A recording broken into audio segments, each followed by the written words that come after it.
Mas, gente, vocês orgulhavam a gente. Eu era um governador muito orgulhoso do trabalho que vocês faziam. Nós elegemos os modelos de escola, o BINHO, nós fomos cadastrar cada escola. A gente só retroagiu nos últimos anos. E aí a estatística está aí para mostrar, né? Nós já tivemos ranqueado entre os top 5, né? Agora nós estamos lá embaixo, estamos 5 lá de baixo. E a tendência é ir para o último lugar. 457 escolas do Acre não têm água potável. 700 escolas do Acre, arredondando, não têm sistema de esgoto. Vocês estão entendendo? Quando eu ouço isso aqui do Sérgio Roberto, dizendo que não tem água potável em mais de 400 escolas, que não tem esgoto em 700 escolas, nós, com GPS, georreferenciamos todas as escolas do Acre, encontramos escola do outro lado do rio, dentro do Amazonas, encontramos escola fantasma em tudo que era lugar, fizemos isso. No Brasil, tinha no Peru. Porque nós tínhamos aprendido a trabalhar com planejamento. Você tem saudade do Acre andando pra frente, você tá do lado da gente. Estamos fazendo com tanto dinheiro novo que foi aportado.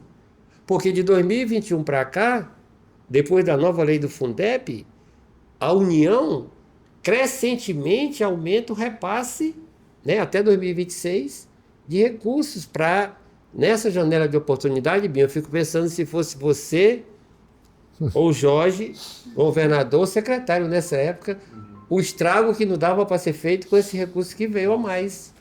Não é porque com o recurso que era, antes disso, vocês fizeram avanços substanciais que a categoria não esquece, em todas as áreas, na formação, na estruturação da rede física, na ampliação do atendimento e na valorização salarial. Começou com o PCCR, esse que eles destruíram agora foi em 99 que a gente aprovou, né? Depois daquela guerra do piso, avançamos. E aí, hoje, a gente só retroagiu nos últimos anos. E aí, a estatística está aí para mostrar, né? Quando sai ranking, nós já tivemos ranqueado entre os top 5, né? Top 5. Agora nós estamos lá embaixo, estamos 5 lá de baixo. E a tendência é ir para o último lugar. A não ser que algo mude esse cenário, né? Porque nós estamos entregue à mão de irresponsáveis, incompetentes e corruptos, gerindo o Estado todo, e a educação não sai disso. Apesar de que dentro da educação tem pessoas muito boas, competentes, trabalhadoras, mas a política que ordena o funcionamento das coisas é ruim. E se não tem uma direção, né, que dá as condições para avançar, fica fazendo graça, inventando programas para fazer marketagem e no real, no concreto, que é valorizar a categoria, para levantar a autoestima, para a partir disso o professor ter mais empenho, mais ânimo, mais, né, determinação e a educação ir avançando, como a gente quer progredir, né? A gente está numa maré descendente, Jorge. Então, por último agora, eu quero dizer que é muito importante vocês, que vão ter, nos próximos 90 dias, que falta para a eleição, muita visibilidade. 2 meses. 2 meses. E quando começar mesmo, colocar essa questão da educação na pauta central. Boa. Peças publicitárias, sabe? Porque nós temos muito a dizer, primeiro, do que nós fizemos, e segundo, do que está errado, e do que pode ser feito. Então, boa. dá para fazer essa situação. Muito bom. Que Jesus nos ilumine e proteja e nos dê sabedoria para que nós possamos chegar nos corações da nossa população, dos nossos acreanos, dos nossos trabalhadores em educação e dos jovens, né? De todos. É importante nós sabermos falar, né, o que eles querem ouvir. Isso é fundamental. Infelizmente, o movimento Cabeças Brancas surgiu, né, com a criação da Lúcia, do Mário, da Ilza, da Eusa, da Sheila. Eu já cheguei de carona, né, que a Sheila me convidou, mas assim, é um movimento que surgiu na defesa do piso, né? Estávamos lutando pelo piso, que foi na gestão do nosso presidente Lula, né? Em 2008, que foi aprovado, mas que a CNTE, a Confederação Nacional dos Trabalhadores, junto com 5 sindicatos, colocaram e o Supremo deu decisão, né? Infelizmente, o presidente da época, né, abraçou isso aí e fez o que o Supremo determinou. Então, na calada da noite, a PGE, Procuradoria-Geral do Estado, contribuiu. Eu fico pensando isso na minha fala, eu sempre falo isso. Se eles teriam feito o que fez conosco da educação. Nós fomos a única categoria, né, que foi destruída. Então, na calada da noite, né? E foi uma surpresa, né, para todos que estavam ali, desestruturou um PCCR, que é a Lei 67, né, de 1999, do Jorge Viana, quando era governador, e que foi uma colaboração juntos, de luta dos trabalhadores. E nos deixou, né, essa destruição afetou principalmente, né, os aposentados. Mas também da letra C já tem tendo perdas pequenas. Até a B tem, pequeno Sérgio fez um estudo maravilhoso, ele tem esse estudo, vai ajudar no plano do governo, do nosso candidato, né, o Tó, e do nosso senador, e do nosso deputado, que é a nossa voz lá, né? Nós temos orgulho e queremos que ele continue lá, porque é a voz da educação. E nós ficamos aflitos. Então, começamos a se reunir, os aposentados.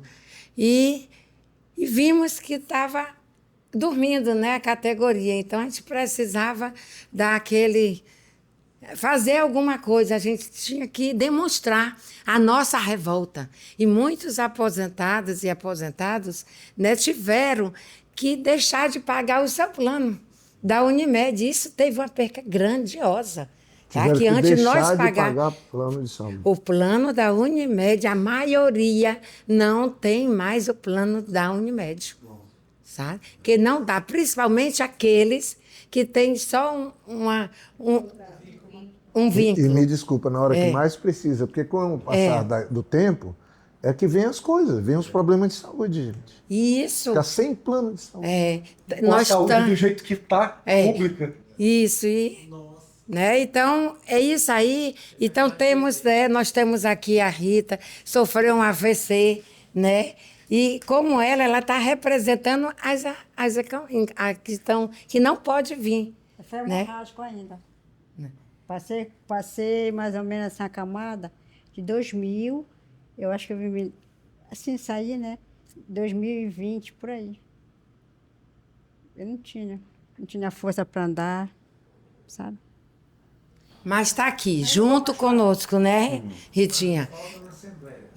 Não falta, está sempre presente. Tem também a mãe da Inês, que tem 80 e pouco, foi que entregou, né? Quando o ministro Camilo esteve aqui, entregou a nossa carta lá na UFAC para o ministro Camilo, né? E ela, mais a Inês, então a Inês não pôde, ela deu até o nome, mas devido à mãe dela, ela também está sofrendo um problema. Eu encontrei a Inês lá no hospital, quando eu fui levar o meu filho, no pronto-socorro, ela estava lá.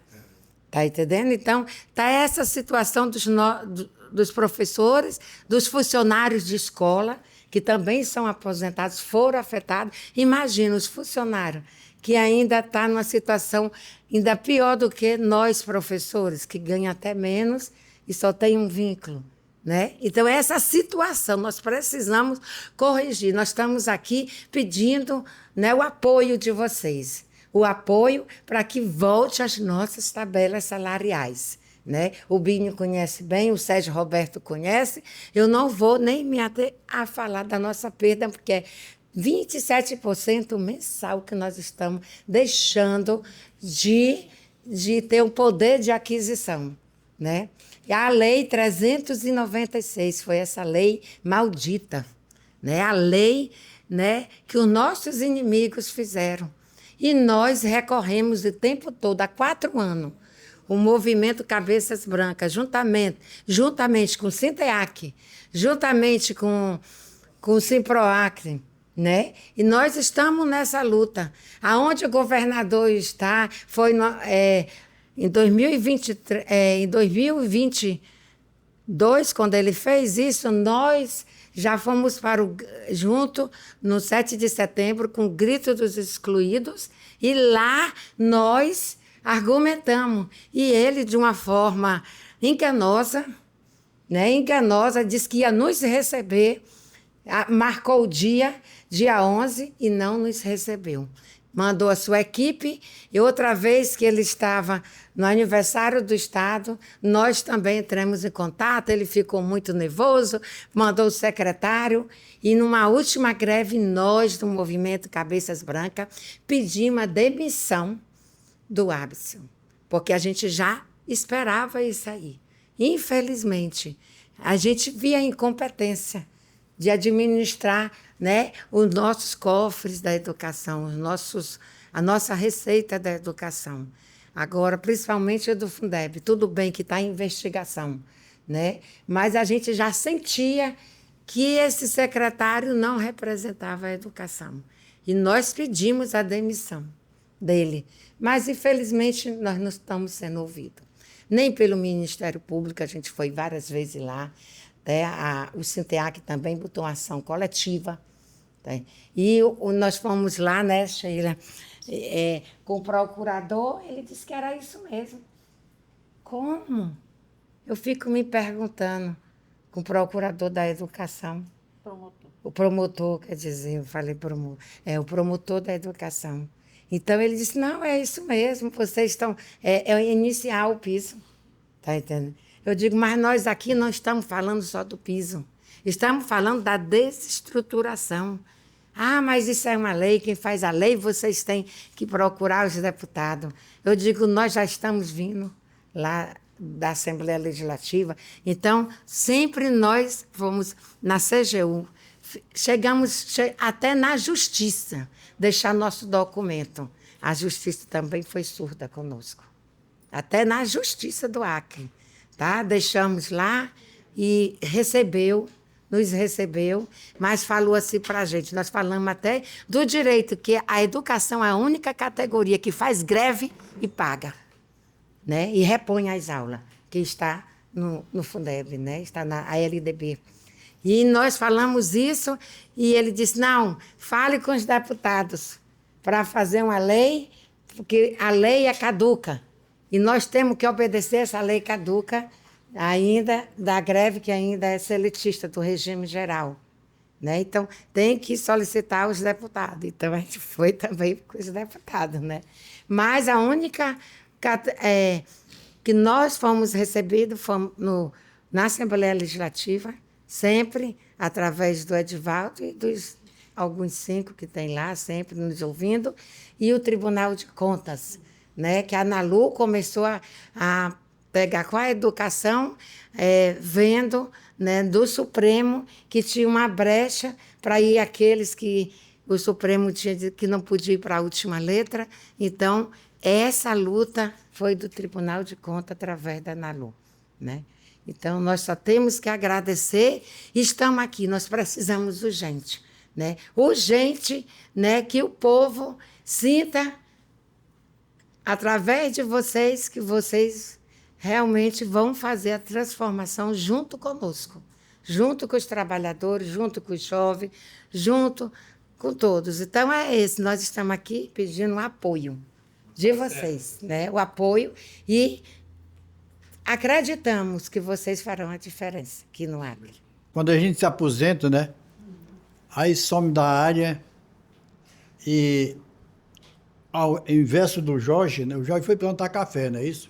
Então, está produzindo café. E eu fui criar peixe.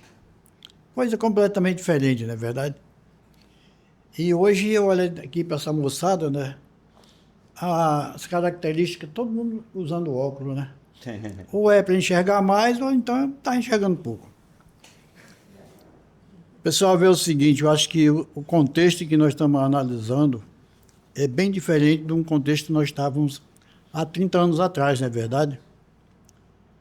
E quem estava lá governando, a gente pode observar que estava fazendo o que agora está retornando, certo? Está retornando. Então, a gente Digo gente porque todos nós aqui ajudamos a botar a mão na massa e conseguimos melhorar muita coisa. Agora, o pessoal novo que não conhece, realmente não está muito afim. E hoje, a gente tem uma diferença muito grande. Por exemplo, na área, e todo mundo conhece, na nossa área rural é uma calamidade. Eu ando em vários ramais em torno de Rio Branco e eu não sei qual é o que presta. Na criação de peixe, estamos zerando a possibilidade de produzir, certo? Porque nós não temos peixe. Eu fui participar de um encontro sobre peixe, tinha 2 pessoas, o Viana e o Ivan, da Fazenda São Raimundo, que até hoje continua batalhando e criando peixe. Em torno de Rio Branco é o único que eu conheço, que tem uma criação de peixe que ainda vende. Ele está hoje trabalhando mais com alevino, porque, segundo ele, é o que mais consegue sobressair. Então, quando a gente vê esse quadro, podemos analisar a alimentação que vai para a cidade. Quem está no centro urbano precisa de alimentação. E parece-me que essa função de peixe vai declinando cada dia que passa. Não tem incentivo para nada na criação de peixe. Não, em Rio Branco não tem. A gente vai ali a Porto Velho, estive lá por 3 vezes, você vê a coisa andar diferente. Com outra perspectiva, com mais os problemas políticos que tem, em todo caso, mas tem uma filosofia de criação de peixe que tem exportação, independente das concepções políticas. Ajudei. Em Rio Branco, no Acre, de modo geral, lá da extrema de Brasileia, em todo o contexto do Acre, não tem. Porque se tem, eu não conheço. Então, a tendência, Jorge, é que nós não temos peixe. Certo? Eu digo isso porque você não tem incentivo para nada, você não tem ninguém tentando fazer nada. Durante esses últimos 10 anos, não tem nada a relação da produção de peixe. Então, eu estou levantando esse ponto aqui, porque pode ser que seja trabalhado, né, e busque políticas nesse sentido, Porque não é para ganhar dinheiro, mas é para sobreviver. Eu digo isso porque a gente trabalha com isso, certo? É uma maneira de sobreviver. E isso nós não temos. Porque em torno de Rio Branco, nós temos os mercados aqui vendendo peixe. De onde é que é? Nós tivemos uma feira da Semana Santa. De onde veio o peixe? Rondônia. Todo peixe é de Rondônia. Nós não temos peixe.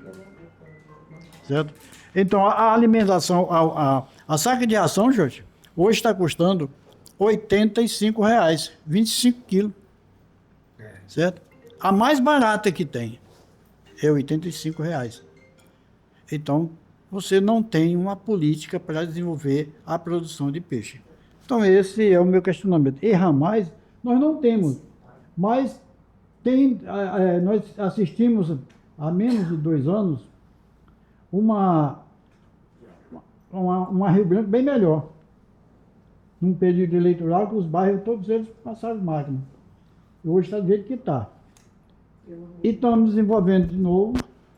Nos ramais, você vê máquina para tudo quanto é canto. Passando. Qualidade de trabalho. Não tem consistência. Então é um contexto diferente.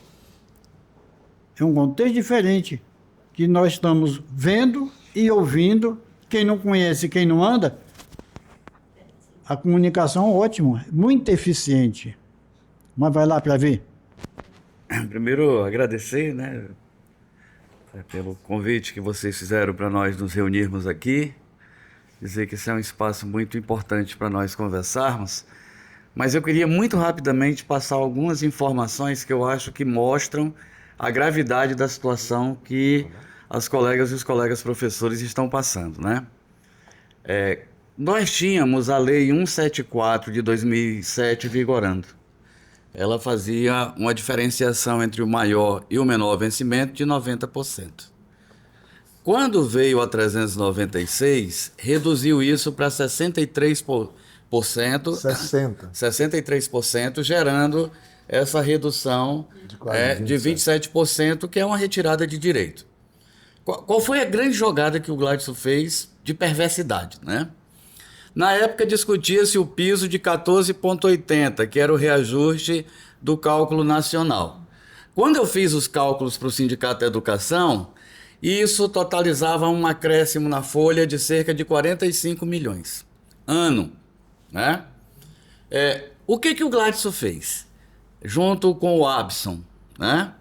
O que eles fizeram foi o seguinte: quando eles reduziram de 90 para 63, ele deixou de gastar 38. Então ele pegou o dinheiro de vocês e pagou um piso com o dinheiro de vocês. Então, quando ele faz a conta dos reajustes que ele deu, na verdade, ele não deu aumento real. Porque o que aconteceu foi, teve esse reajuste do piso, mas foi com base numa arrecadação que ele fez com que já era de direito de vocês, e posteriormente com uma perda constante que varia aí de 3% a 27% com a retirada desse direito. Qual é o grave, pessoal? O grave é que a receita do Acre da educação ela vem numa ascensão. Nós fizemos o último levantamento agora e olha, Edivaldo, que eu não estou usando aplicação financeira. Eu não estou usando receita de convênio. E o Edivaldo viu que quando nós fomos na Assembleia Legislativa que ele fez que esse debate ocorresse, o secretário teve que dizer que nossos dados estavam corretos e que o dinheiro que nós falávamos que existia estava lá. Qual é o último dado que eu quero falar para encerrar? Hoje, o Fundeb do Estado do Acre, ele está na casa de 1 bilhão e 600 milhões de reais. Quando eu junto, ainda não acabou, quando eu junto mais a arrecadação do chamado recurso próprio, dos 25%, esse valor vai para 2 bilhões e 300 mil reais. Quando eu junto os repasses do FNDE, esse valor vai para perto de 2 bilhões e 500 milhões de reais. Agora, qual é o grave? O grave é que o governo, eu mostrei isso aqui, passei para o sindicato, ele está gastando com um profissional da educação, Edivaldo, 65% desse valor. Nunca na história da Frente Popular se gastou menos de 80%. Gastávamos 80% com o profissional e com 20% que sobrava do recurso, esses dois camaradas aqui fizeram aqueles investimentos em escola, formação de professores, né? Toda aquela modificação que foi feita. Curso superior. Curso superior, pois bem. Eles agora estão tendo quase 40% de sobra. Sim, eles estão tendo esse valor. Qual é? Eles estão tendo todo o dinheiro que sobrava. Isso. E as escolas estão caindo. Pronto. Aí qual é, para fechar com chave de ouro, já que não faltava mais nada, eu vou colocar também para vocês alguns dados que eu acho que são importantes e dizer que a partir de sexta-feira eles são públicos, porque nós vamos lançar na UFAC o Observatório da Educação, um movimento muito importante, inclusive contando com o apoio aqui do camarada Edivaldo. Qual é o movimento que eu estou colocando? Veja, 457 escolas do Acre, elas estão no nível crítico de consumo de água potável, pessoal. 457 escolas do Acre não têm água potável. 700 escolas do Acre, arredondando, não têm sistema de esgoto. Vocês estão entendendo?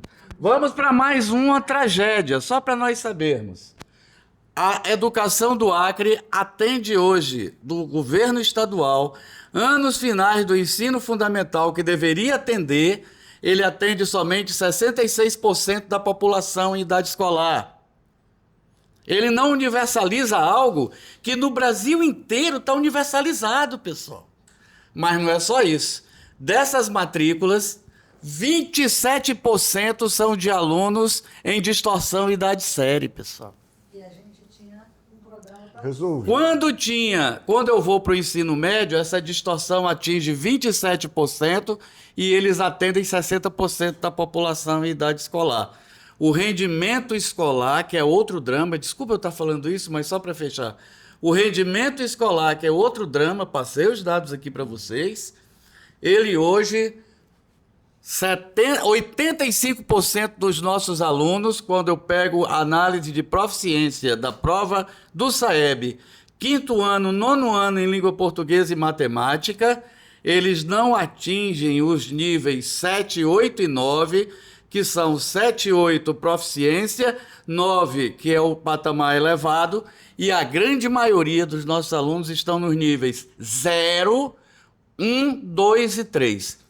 Pessoal, isso é reflexo de desvalorização profissional, de ausência de condições de trabalho e de processo formativo. E para fechar mesmo, sou coordenador e professor de um mestrado e doutorado na UFAC. Trabalho diretamente com professores da educação básica e professoras. A Secretaria de Educação, viu, Binho, que lá no artigo 12 da Lei 67 previa a liberação de 50% da jornada para estudo de pós-graduação aqui, hoje esses alunos não só, eles não têm liberação para fazer a sua pós-graduação, como esses alunos e alunas, eles têm ponto cortado e ameaça de demissão, com 3 alunos do doutorado tendo que largar a mão porque acabaram de entrar nos seus empregos. Então esse é o quadro, pessoal. Esse é o quadro, eu acho que é importante essa reunião para nós dizermos isso para o Jorge, para o Tó, para o Edivaldo. O Edivaldo sabe melhor do que eu. E para o Binho, como é que está a situação que nós estamos vivendo aqui na educação básica pública. É isso.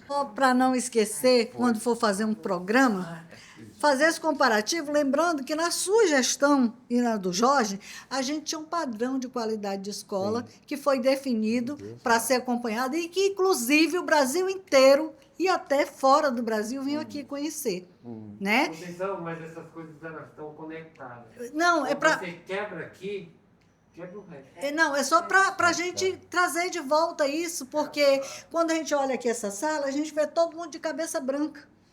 Eu já não conheço quem está na educação, e quem está na educação hoje talvez não saiba disso, então é bom reviver essas memórias. Agradeço aqui por essa oportunidade, mas acho que as coisas importantes todas já foram ditas. E o Sérgio fez ali uma exposição que é um escândalo só. Mas a gente precisa botar uma pimenta nisso, que é o que provocou isso. Quando essa turma assumiu o governo, eles montaram algumas frentes de corrupção. E que ao longo do tempo elas foram reveladas. Não estão ali incubadas, escondidas. Foram reveladas. Você montou um grande negócio e com grandes desvios de dinheiro na merenda escolar. Portanto, tem chefe de quadrilha na merenda escolar hoje do estado do Acre. E a polícia já bateu na porta deles mais de uma vez. A Polícia Federal. Você tem um grande esquema de corrupção no transporte escolar. Essa semana passada, todo o Acre ficou sabendo de parte dos desvios, mais de 53 milhões de reais. E um grande esquema de desvios de dinheiro nas obras públicas, seja de construção, seja de reforma. A Petrolomeu escancarou isso para todo mundo ver. A Secretaria de Educação teve a coragem de pegar uma ata de registro de preço de mais de 25 milhões, lá do Maranhão, do interior do Maranhão, pegar uma carona e fazer reforma lá em Jordão, em Marechal Thaumaturgo, em Porto Walter, num preço exorbitante. É por isso que tiveram que roubar da própria educação para dar o reajuste que eles não podiam deixar de conceder por imposição legal da própria educação. Eles deram com a mão e tiraram com a outra. Então é o governo do desvio E o que foi feito com a educação foi a maior covardia. Eu sempre uso essa expressão porque foi a maior covardia cometida com os trabalhadores em educação, com as professoras e com os professores da história do Acre. A maior covardia. E quem provocou isso foi Gladson de Lima Cameli. Quem operou isso dentro da Secretaria de Educação foi o secretário Aberson. E a deputada Socorro Nery foi conivente, apoiou esse tipo de medida. Porque foi apresentada à época, o Sérgio Roberto fez um brilhante trabalho para o CITEAC, e houve um debate na Assembleia sobre a necessidade ou não daquela redução. E foi provado por A mais B que não havia necessidade nenhuma. Quando chegou ao final do ano, que se apurou o quadrimestre, o dinheiro que havia sido projetado no levantamento feito pelo Sérgio Roberto foi maior. E o secretário de Educação à época teve que calar a boca e dizer que os números estavam corretos. Então, é maldade, é covardia. Fizeram sem necessidade de fazer. Agradeço as falas incríveis, brilhantes. Eu vou passar primeiro para o nosso governador, depois para o nosso senador. Mas queria dizer o seguinte, uma coisa muito interessante é que eu fui convidado para falar na conferência da Tricom. A Tricom é a Associação dos Tribunais de Contas do Brasil. Então, em agosto, eu vou falar na conferência dos Tribunais de Contas do Brasil, enquanto que o ex-secretário de Educação agora está fazendo o que faz. O nosso governo é chamado pelos Tribunais de Contas do Brasil para falar o que nós fizemos aqui no Acre. Eu vou para lá falar sobre o que foi feito aqui no Acre. Bom, querido Tó, agora a palavra está com você. Gente, bom, eu me apresentei rapidamente, né? Eu acho que a maioria das pessoas me conhecem, mas eu talvez seja um dos mais novos aqui, falam-se muito de cabeça branca. Eu ainda não estou com a cabeça branca, mas estou começando a ficar careca. Queria ter mais cabelo branco, bater mais cabelo, mas muita gente me conhece por causa da minha atividade como médico, né? Já fui apresentado, eu sou filho da Concita Maia e do Assis Dantas, sou acriano aqui de Rio Branco. Fui alfabetizado pela minha avó Esté Maia, professora de muitas pessoas do Acre, que eu encontrei ao longo da vida. Me lembraram que foram alunos da minha avó. Minha mãe, além de militante dos movimentos sociais, é pedagoga. Minha avó Esté Maia me alfabetizou no Quinari. Eu aprendi a ler e escrever com ela lá, numa escola municipal, chama Fenelon Manuel, onde eu aprendi a ler, escrever e cantar o hino acriano. Minha vida, depois de aprender a ler e escrever, foi estudar. Minha vida inteira foi nos livros, foi nos estudos, e os estudos me levaram longe. Eu tive a ajuda de duas outras pessoas muito importantes na minha vida, duas professoras também. Duas tias, irmãs do meu pai. Meu pai morreu muito cedo de hepatite C, uma doença muito comum da nossa região. Aliás, a doença que eu mais cuidei na vida no Acre, depois que eu voltei para cá, foi a doença que matou meu pai. E duas tias paternas, irmãs do meu pai, professoras no Rio de Janeiro. Com a queda dos seringais da borracha, as filhas foram estudar fora e não voltaram mais. Tem uma tia professora de história e uma tia pedagoga que me receberam no Rio de Janeiro e me ajudaram a estudar quando eu saí do Acre procurando estudo. Então minha vida foi marcada por 4 mulheres, 4 professoras. Minha avó, minha mãe e minhas 2 tias. Eu rodei o mundo inteiro estudando. Rodei o mundo inteiro. Fui São Paulo, fui Bahia, fui UNB, fiz o FRJ, fui para os Estados Unidos e fui para a Alemanha estudar.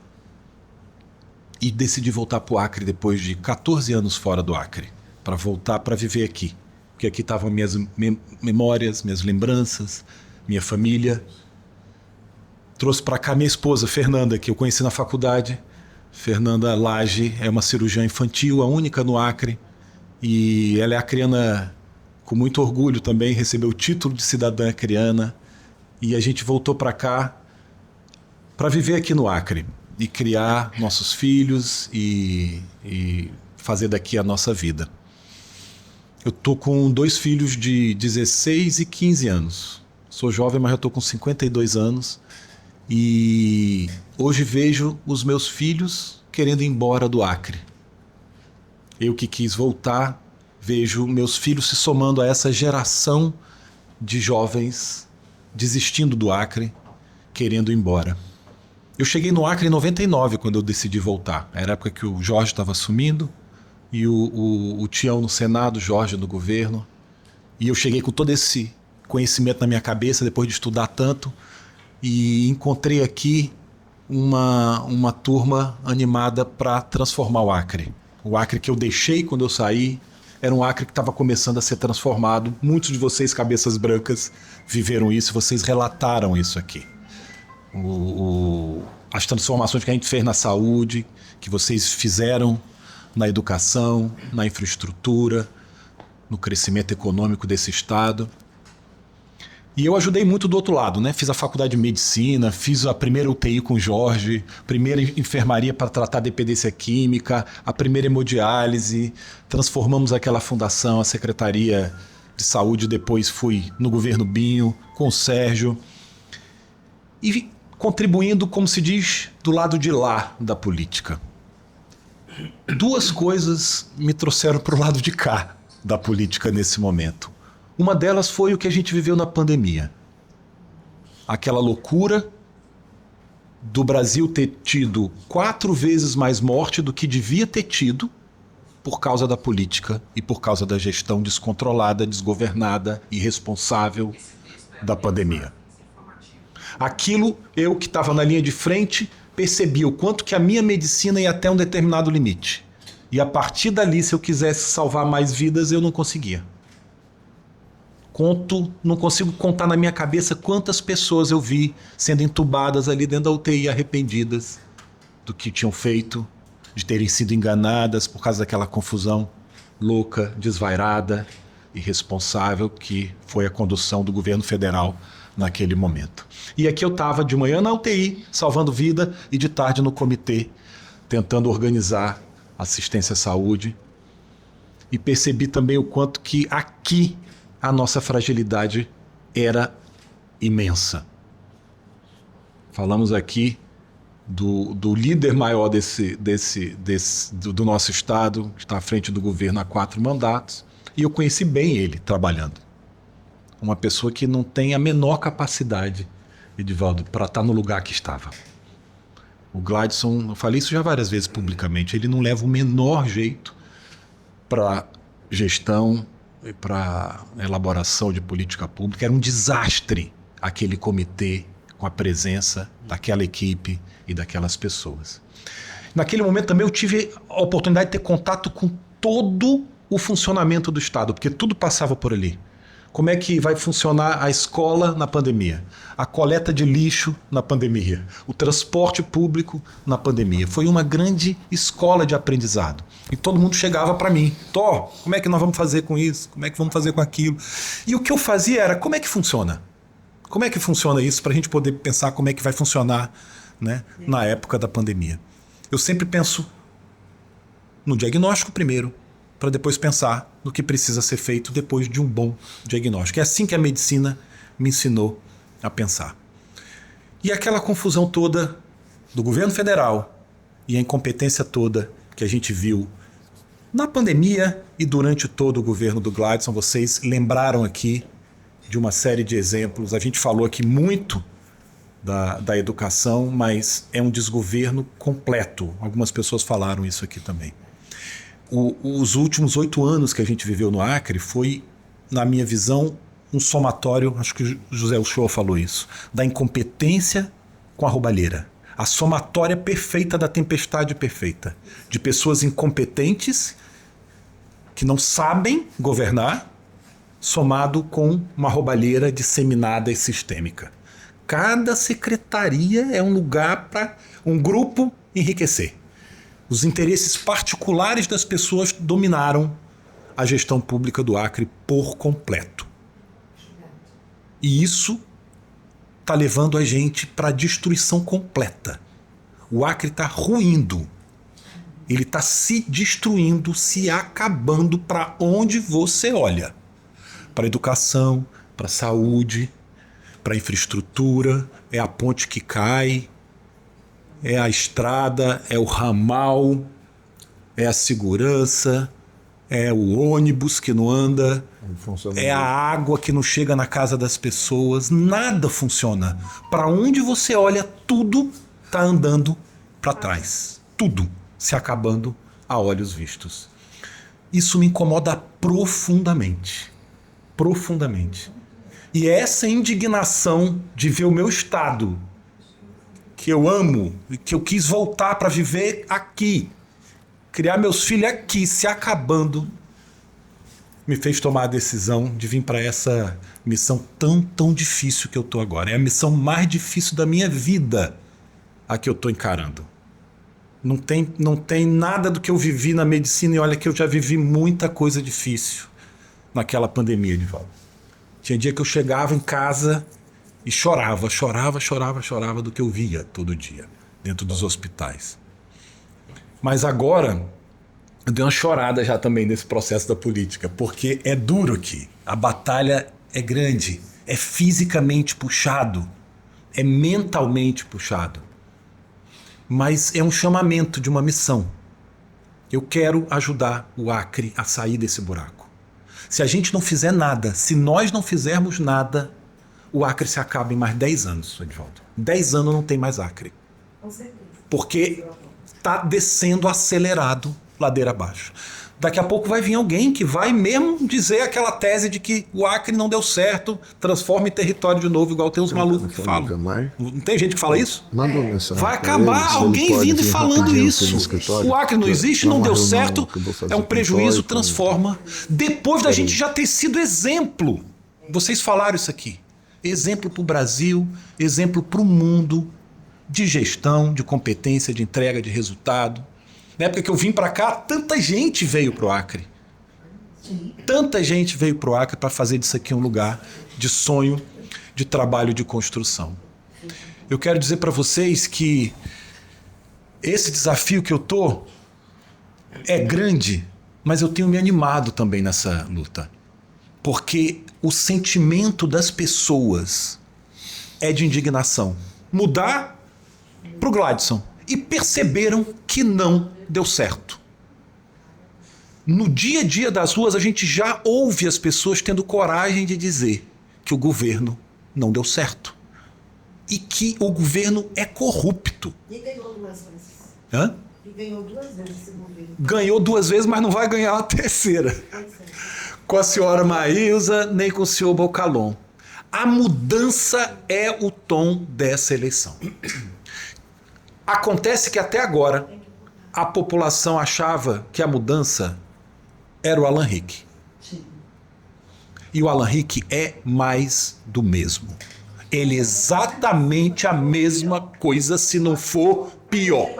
Se não for pior, porque se finge de ser diferente. O pior é a pessoa que não é honesta, ele é um fingido, ele não é o que ele diz que é.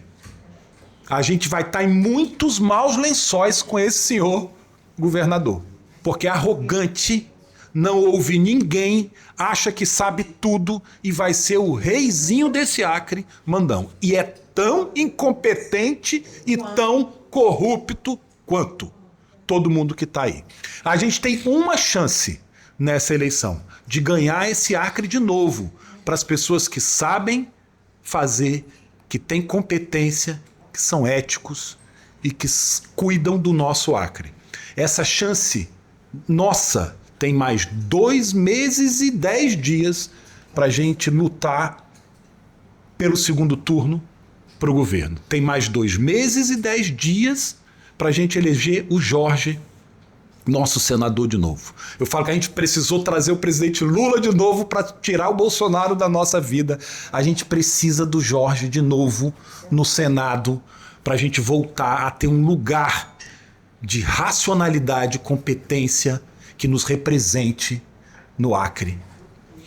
E o segundo turno para o governo está bem ali, está bem ali. Segundo turno é uma outra eleição. A campanha está começando agora. E eu quero dizer que eu estou animado para cuidar do Acre. Mas eu preciso que a gente esteja junto nesses próximos 2 meses e 10 dias. Aonde eu chego, Jorge, Binho, o voto vem fácil. As pessoas brilham o olho com a possibilidade de ter um candidato novo, ético, sério e competente, que elas confiam e acreditam. Todos, na sua opinião, de cada 10 pessoas, 9... Jorge. O melhor governo foi o do Binho, mas o melhor governador foi o Jorge, eu digo sempre. Tá falando como político. Para não criar cisma. Mas o melhor governador, todo mundo identifica que foi o Jorge. E as pessoas sabem que os governos da Frente Popular foi a melhor época do Acre. Elas identificam e elas estão dispostas a dizer: a gente quer essa turma de volta, Binho, porque é essa turma que cuidou bem do Acre. E essa é a minha turma. Essa é a minha turma. Eu tenho o maior orgulho do mundo de dizer que eu me inspiro no trabalho do Jorge e do Binho. Pessoas que me enchem de orgulho pelo que fizeram, com quem eu aprendo todo dia, e é o trabalho que eles fizeram pelo Acre que eu quero, nesse trabalho, me inspirar para que a gente faça os desafios dos próximos anos. Porque os desafios não param de acontecer. Os desafios da época do Jorge e do Binho, alguns voltam. Como a gente está vendo aqui, os mesmos problemas. Mas a gente tem tantos outros problemas para resolver pelo nosso futuro do Acre, que a gente só vai conseguir enfrentá-los se for com time, com equipe, com trabalho sério, com planejamento, com honestidade e com, acima de tudo, vontade de ajudar, de cuidar do Acre. O Acre vai ser meu paciente mais difícil que eu já cuidei na vida. Mas eu quero cuidar do nosso Acre. E eu quero que vocês me ajudem a chegar lá, para a gente cuidar do Acre juntos. Obrigado, gente. Deixa eu falar só uma palavrinha. O nosso candidato está tão afiado que ele se empolgou e esqueceu de falar uma coisa, ou não quis falar, uma coisa que ele perguntou para mim e para o Sérgio ontem, que ele perguntou especialmente para o Sérgio, né? Sérgio, a gente tem condição de voltar a ter um dos melhores salários do Brasil? Aí o Sérgio mostrou as contas, né?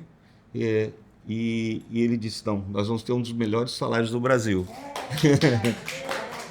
Nossos professores vão voltar a ter um dos melhores salários do Brasil. Agora eu vou passar para o meu grande amigo Jorge. Não sei se vocês sabem, eu não queria de jeito nenhum ser secretário municipal de educação. Não queria. Queria ser secretário de cultura. E eu já tinha passado pelo Sinteac, eu já tinha criado problema para os secretários. Eu não queria agora ficar do outro lado, né, pegando pedrada. Entrei no meu primeiro contrato no governo Edmundo Pinto. E o meu segundo foi com vocês, da prefeitura, 93. Olha só. Aí depois eu pedi demissão, aí entrei de novo no Estado. Nossa, que beleza. Mas sim, eu queria ser secretário de Cultura. Depois que mataram o Chico Mendes, eu trabalhava com o Chico, né, vocês sabem, e o pessoal que financiava o movimento do Chico e tal, eram 6, 7 igrejas, me convidaram, mataram o Chico, me convidaram para trabalhar com eles na Bahia. Eu estava lá já. O Jorge ganhou a eleição para prefeito e disse, eu quero que você seja o secretário de Educação, vem para cá, volta para cá. Eu estava, claro, na beira da praia, ganhava em dólar naquele tempo. Mas não era isso que eu não queria. Eu queria tranquilidade, eu não queria enfrentar greve, pelo amor de Deus. Aí eu disse, não, Jorge, se for secretário de Cultura, eu peço demissão e vou. Que eu sabia que o governo do Jorge ia ser excepcional, que eu conheço o Jorge há muito tempo. E ele disse, então vem aqui e a gente combina. Aí eu peguei o avião, vim. Quando eu cheguei, no jornal do dia que eu cheguei, estava anunciado o primeiro secretário de Jorge, secretário de Educação, que era eu. Olha, ele me enganou completamente, e eu sou grato a ele por ele ter feito esse ato de rebeldia, porque o que eu aprendi com vocês, foi uma coisa extraordinária. Então eu amo vocês, eu sei que a educação vai voltar a ter boas... Já me ofereci para o Toco, se ele foi eleito. Eu estou entre os concorrentes a secretário de Educação.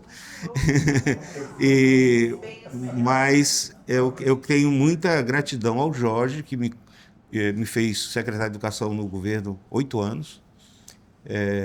E também me forçou para ser governador. Então, esse cara que é um grande gestor, vai falar agora com vocês. Obrigado, irmão. Não, gente, é uma satisfação grande estar aqui, ouvir esses depoimentos, ouvir o Thor, ouvir o Edivaldo, ouvir vocês, cada um, Conceição, obrigado pelo show, ouvir esse depoimento do Binho. E eu tenho já uma coleira aqui que já fala, já recepciona. E como vocês falaram, ouvir esses dados, que é uma verdadeira... assim, é a tradução de uma tragédia que a educação do Acre está vivendo a partir desses 8 anos de governo que nós estamos vendo encerrar. O Sérgio Roberto trouxe. São dados concretos que traduzem aquilo que eu ouvi na Amazônia falar. Gente, as pessoas estão deixando de pagar o plano de saúde. Professores que trabalharam a vida inteira por conta do dinheiro que o governo do estado tirou do salário deles depois de aposentados. Isso é inaceitável. A minha história de entrar na política, aproveitando aqui vocês, todo mundo contou um pouco, o Thor de maneira muito brilhante, o Binho também, mas eu dei muita sorte na vida. Eu tenho fé em Deus, eu acredito, eu sou cristão, minha família toda, assim, minhas filhas são evangélicas, meu pai e mãe católica, de rezar todo dia. Fui criado assim. Mas eu acho que tem destino, né? Eu convivi naquela época, no final dos anos 80, com um Acre lindo, maravilhoso, com a cultura na rua. Ontem eu falava com a Marina por telefone, com o movimento ambiental, com o Chico Mendes, movimento sindical, uma coisa extraordinária. Nós vivemos isso. De um privilégio ter vivido aquilo. Só que eu, muito intenso também, me formei em engenharia florestal, essa coisa de plantar, de criar, meu pai me passou e eu me apaixonei também pela floresta.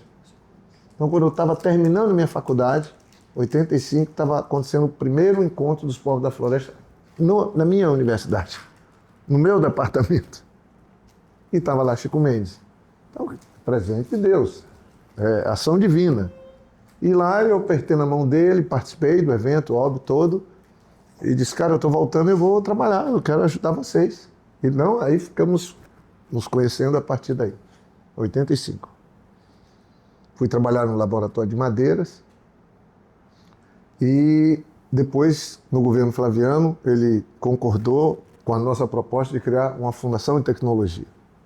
Nesse trabalho, eu e o Binho trabalhamos muito junto, Toninho Alves, trabalhando fazendo escola, construindo escola, desenhando planta de escola, com CTA, e indo lá para dentro dos projetos fazer escola, porque não tinha prefeitura que fizesse em Chapuri, não tinha governo que fizesse, e aí num projeto que o Chico Mendes, que nós defendíamos, chamado PEMACI, conseguiu-se dinheiro, e aí se pegou um projeto chamado Projeto Seringueiro, que o Binho já trabalhava, com Maria Alegrete e outros, e nós fomos construir. Quem construiu era a FUNCAF, junto com o CTA, numa parceria. Eu estava no projeto, eu era diretor de estudos e pesquisa. Mas o meu pai também, quando foi deputado estadual, meu pai bancava salário de professor, ele dividia o salário dele com professora, porque tinha muitos lugares, nos compadres dele, que não tinha onde estudar os filhos, e ele pagava alguém que sabia para dar aula para as pessoas. Então eu aprendi vivendo isso, pela ausência do Estado. Óbvio, em 90, depois que mataram o Chico, o Branquinho, esse governador, me convidaram para ser candidato. Eu estava participando das reuniões, que eu era do grupo, Marina, Binho, Toninho e tal, enfim. No CTA, as reuniões aconteciam onde o Binho coordenava, ali no UAI, em frente à Ford, nas Nações Unidas. Antiga capital? Era ali em cima, antiga capital. Ali que a gente discutia. Gente, nós vamos deixar o Branquinho ser o governador do Acre? Isso era março, abril, ele tinha 50% das pesquisas. Não vamos deixar não. E fizemos várias reuniões. Numa delas eu não estava e eles fizeram um complô. Eu tinha viajado, que eu era engenheiro florestal, eu tinha ido para uma reunião no IBDF e me ligaram para perguntar quantos anos eu tinha. Tinha uma discussão lá. Falei, pô, tenho 29 anos. Então não pode ser candidato a governador, tem que ter 30. Mas meu aniversário é em setembro. Setembro é antes da eleição, que era em novembro naquela época. Então pode. Aí me convidaram para ser, com 29 anos, candidato a governador. E eu topei, depois de ouvir o Dom Moacir, que nem lembra que eu fui constado, de falar com muita gente.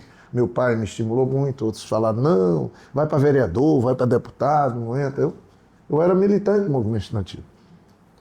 Então isso aconteceu na minha vida. E eu fui para o segundo turno, top. Eu e o Edmundo. E aí aconteceu outra coisa na minha vida. Eu fui estudar para ser gestor. Por isso que eu queria chegar nessa parte. O Lula me liga, o Lula veio para cá no segundo turno, ele quase tinha sido presidente em 89, veio para cá e andamos o estado todinho, eu e ele, dormíamos nos piores. Os hotéis daquela época eram sofridos. A gente dormia Tarauacá Palace. Porra. O colchão era dessa finura e a ripa do estrado da cama, cara, passava a noite assim me dividindo a costela, entendeu? E o Lula ali, no mesmo quarto. Não tinha dinheiro para pagar dois. Aquela então foto é daquele tempo. Fiquei muito amigo. Aquelas fotos são desse tempo. Aquela em preto e branco. Ali embaixo. 90, eu e ele. E aí, eu com essa cara. Quando passou a eleição, ele foi embora, ficou 20 dias aqui. Quase 2 semanas e meia ele ficou. Andando comigo. Todo canto. Ele conhece o Acre mais do que alguns aqui. Por isso que ele conhece mesmo. Eu que estava junto com ele. Fazia um comício lá em Manuel Urbano, no meio da rua. É uma loucura.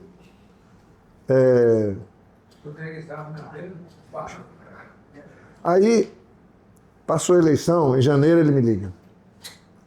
Jorge, não deu, tudo bem, mas você tem que estudar porque você vai ter que ser prefeito. Você vai ser prefeito de Rio Branco no ano que vem.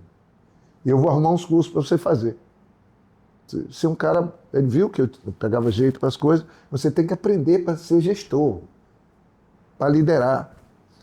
E aí me apresentou para os alemães, que já apoiavam ele. Eu fui fazer curso com os alemães. E aí ele me fez um curso. A Venezuela naquela época era uma potência. Era o Carlos Andrés Pérez, o presidente, por causa do petróleo. E tinha um curso mais famoso da América Latina, era lá em Caracas, de alta direção. Você aprender 45 dias tudo, como montar agenda, como liderar, como tomar decisão, como formar equipe, como, enfim. Como planejar. Como planejar, como enfrentar crises. A gente fazia ensaio de crise, greve. Greve, ficava de um lado, outra turma do outro, como é que faz? Por isso que eu enfrentava razoável as greves que aconteciam. Tinha treinado no curso, mas o curso era de alto nível. Quem me entregou o meu diploma foi o presidente da Venezuela, Carlos Andrés Pérez. Tem um coquetel e ele me entregou o diploma no meu curso que eu fiz. Curso caro. E o Lula conseguiu a bolsa para mim. E com um cara que foi ministro do Allende, Carlos Matos. E aí fiquei muito amigo de um cara, Carlos Matos, que escreveu vários livros, me adotou também. Tinha sido ministro da Economia do Allende. Então minha história é essa. Aí eu não aceito vir uns Zé Ruela se dizendo esquerdista querendo fazer discurso comigo. Ou de direitista, não sei o quê. Eu não tenho mais tempo para esse Zé Ruela na vida.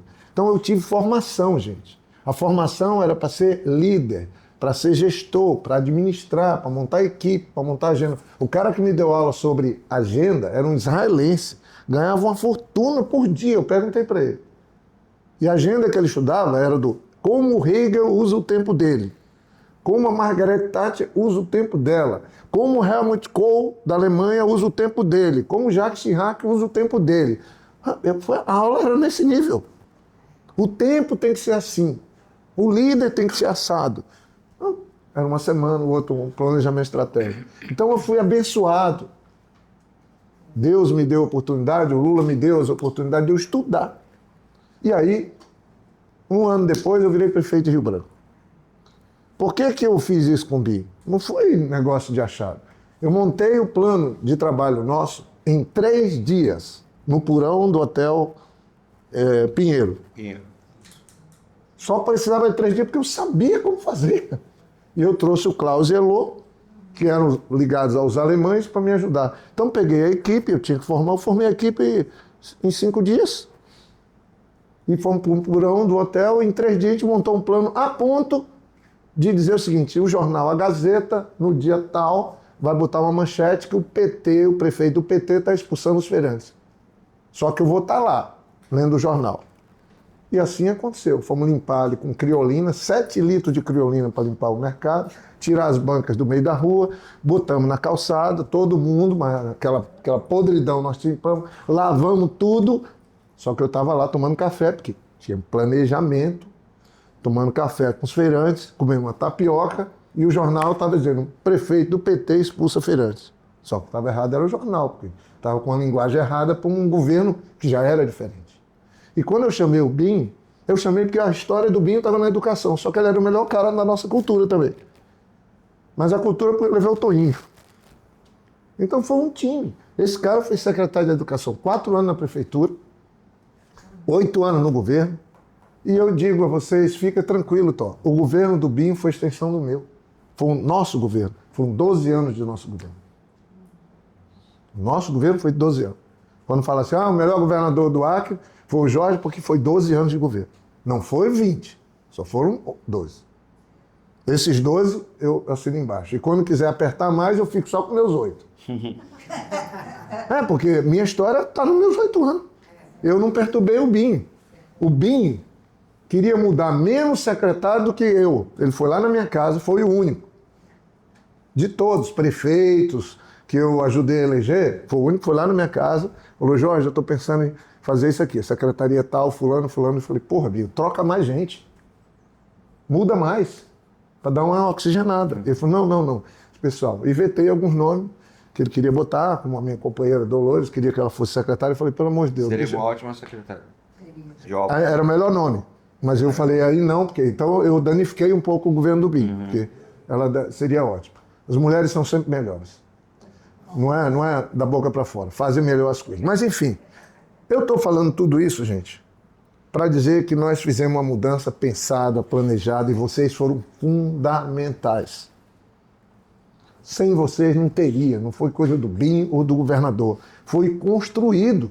Chama bicho de 7 cabeças, 30 cabeças, pode ser o que for. Tinham 1.200 pessoas na sede da Secretaria de Educação, lá na ladeira do Bola Preta. Pelo menos na folha de pagamento. Se pisava lá, nem todos, né? Gente, depois nós fomos trabalhar com 300, 200 e pouco para 300. Deu umas 300 pessoas. 380. E tivemos que fazer a famosa relatação, chamar todo mundo e tal, botar. Mas, gente, vocês orgulhavam a gente. Eu era um governador muito orgulhoso do trabalho que vocês faziam. Porque não tinha uma escola. As escolas, eu e esse cara, eu gosto disso também. A gente chegava e dizia, não, a comieira tem que ser mais alta. Nós elegemos os modelos de escola. O Binho, nós fomos cadastrar cada escola. Quando eu ouço isso aqui do Sérgio Roberto, dizendo que não tem água potável em mais de 400 escolas, que não tem esgoto em 700 escolas, nós, com GPS, georreferenciamos todas as escolas do Acre. Fotografou todas e fez croquis de todas. Todas.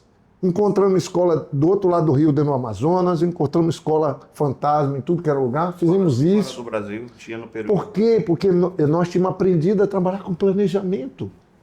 E não tinha sentido, era uma das poucas secretarias que já tinha dinheiro. Já tinha dinheiro. Então, o padrão, quando eu vi escola no curral, quando eu vejo a indústria, a máfia, que o Edivaldo falou tão bem aqui, de deixar a escola mal para depois vir um jeito de roubar dinheiro da educação dizendo que está fazendo reforma. Escola bem administrada não precisa de reforma, gente. Por isso que nós botamos dinheiro na escola. Ela pode ser ampliada. Mas a indústria da reforma é de governo corrupto. E nós estamos diante de governo corrupto. Que os prédios têm que acabar para poder fazer, fecha o museu, fecha tudo. Aí depois fecha o Hospital do Câncer, que eu construí, ficou fechado. As bibliotecas, para depois dizer que vai fazer outro. Com os minores da vida, com essa turma que a gente vê, para dizer que está inaugurando e botar uma placa deles.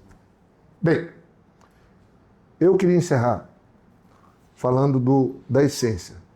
O Tó falou que eu estou sendo chamado. Queria assim, falei tudo aqui com uma certa indignação, porque o tema, o que eu ouvi de vocês, o que o Sérgio Roberto colocou, me deixa com indignação, do bem. Mas é uma indignação de compromisso com vocês. Se eu conseguir daqui a 2 meses e 10 dias ser senador, gente, o Binho está me ajudando muito.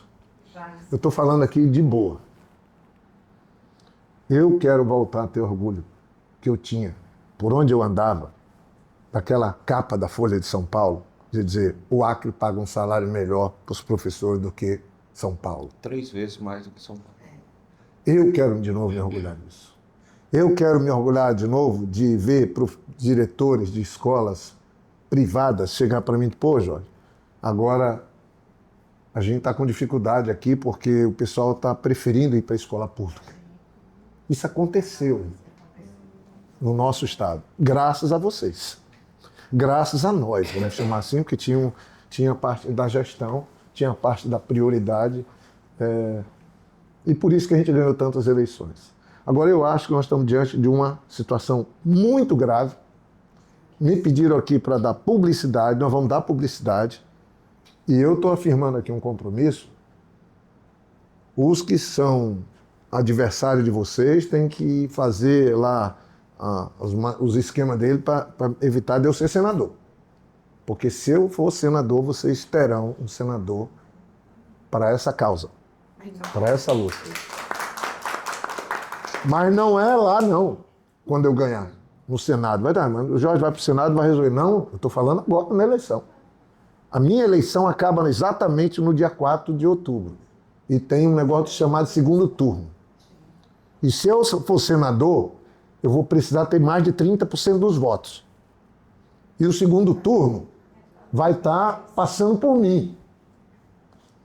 Não vou deixar nem para posse. Óbvio que a gente está batalhando para um dos que está no segundo turno ser o nosso irmão Thor, que é o remédio para o Acre. Não tem o que discutir, gente. Eu me vejo o Thor mais velho, claro, 52 anos, eu lá em 90. Ou eu com 37 anos, sendo candidato ao governo e ganhando. Gente, está tão explícito que os 3 são a mesma coisa. São fruto da mesma árvore, os 3 candidatos. E a diferença é o Thor. Mas, enfim, eu só estou querendo dizer que eu não vou entrar, essa minha campanha não está ideologizada do ponto de vista partidário, porque eu não quero aqui também falar, porque eu tive muitos problemas com o meu partido. Foram as barbaridades que fizeram comigo, que tiraram até o meu mandato de senador. Mas isso está tudo bem resolvido na minha vida. Eu nunca tive tão em paz, tão alegre. É só ver meus vídeos e não é de brincadeira, numa campanha como eu estou agora. Sabe por quê? Porque minha causa é o Acre, eu estou pelo Acre, pondo tudo que eu aprendi, e inclusive a maturidade da vida à disposição para ser senador. Eu acho que agora eu estou melhor para ser senador do que antes. Agora, é um mandato com causa. Esse cara vai me ajudar para me convencer, assim, o Binho, dizer, pô, Binho, vem me ajudar, cara. Foi o Binho que mudou as regras. Ele passou por 5 ministros da educação. Depois de ter sido tudo que foi aqui, 5 ministros. É o cara mais chamado para palestra. Ele está tomando prejuízo financeiro para vir me ajudar. Mas como é que eu convenci ele também? Eu digo, Binho, tu vai ser o cara que vai apresentar os mais interessantes projetos, porque ninguém no Brasil tem um currículo dele. Ninguém, hoje. Apresentar os projetos mais legais para a educação do Brasil, tudo que precisar, e nós vamos ser autor disso lá no Senado. Esse foi um ponto. Então, o Binho foi o cara que mexeu na lei, que botou dinheiro para cá. Mas muito dinheiro, porque o dinheiro tinha, mas era distribuído assim. Estado rico ganha dinheiro, Estado pobre ganha pouco dinheiro. E a mexida que foi dada, e o Binho, que trabalhou com 5 ministros, ajudou a fazer isso, foi Mercadante, foi Cid, foi Paim, Haddad. Não, Haddad não. Foi Paim, Mercadante... Mercadante 2, no final, Mercadante 2. O Cid também. O Paim e o Cid. E o Janine também. E o Janine. O Janine, sim. Então, o Binho acompanhou tudo isso. Ele ajudou a construir, porque era a área dele, a proposta, que botou dinheiro aqui. E o governo pegou o dinheiro, tira o dinheiro de vocês quando tem dinheiro. Gente, quando eu fui governador e o Binho era secretário, o dinheiro era pouco. Mas nós botamos tudo para o salário. 80% do dinheiro nosso ia para salário. Eu não posso aceitar que o desgraçado do governador reduza o dinheiro do salário para 60%, 65%. Tem que chegar a 80%, meu irmão. Eu digo aqui para vocês, não dá para aceitar que se gaste. Vão lá, estou com medo de terceirizado. Olha, eu já liguei, não vou falar a palavra porque é um palavrão.